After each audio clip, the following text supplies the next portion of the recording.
Hello' guys, আপোনালোকক স্বাগতম জনাইছোঁ মোৰ ইউটিউব চেনেলত। আজি মই লৈ আহিছোঁ আপোনালোকৰ মাজলৈ এটা আমৰ ৰেচিপি।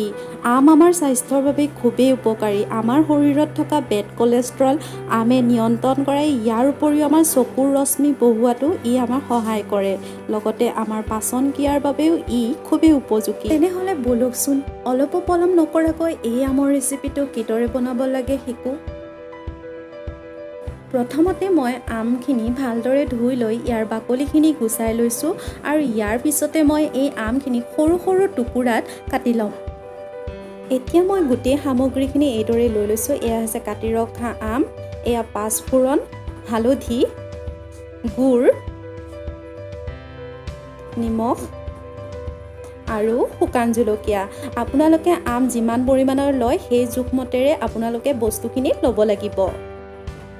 কেৰাহীখন গৰম হোৱাৰ লগে লগে মই ইয়াত সৰিয়হ তেল দিছোঁ আৰু ইয়াৰ লগতে মই পাঁচফোৰণ আৰু শুকান জলকীয়াখিনি দি লৈছোঁ। এতিয়া মই আমখিনিতে হালধি আৰু সোৱাদ অনুসাৰে নিমখ দি এই গোটেইখিনি মই এতিয়া কেৰাহীত দি ল'ম। এতিয়া হেতা এখনৰ সহায়েৰে এইখিনি লৰাই লৰাই ভাজি ল'ম।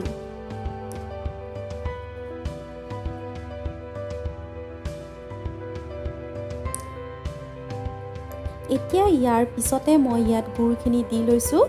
আপোনালোকে যদিহে মিঠা বেছি বিচাৰে তেতিয়াহ'লে গুড়ৰ পৰিমাণটো অলপ বেছি কৰিব পাৰে। যদিহে আপোনালোকে মিঠাটো কম খায় তেতিয়াহ'লে গুড়ৰ পৰিমাণটো কমাই দিব পাৰে। মুঠতে আপোনালোকৰ নিজৰ সোৱাদ অনুসাৰে ইয়াত গুড়ৰ ব্যৱহাৰটো কৰিব। আৰু এতিয়া এই গোটেইখিনি মই লৰাই লৰাই ভাজি লোৱাৰ পিছত এখন ঢাকোনৰ সহায়েৰে এইখিনি অলপ সময় ঢাকি ৰাখিম।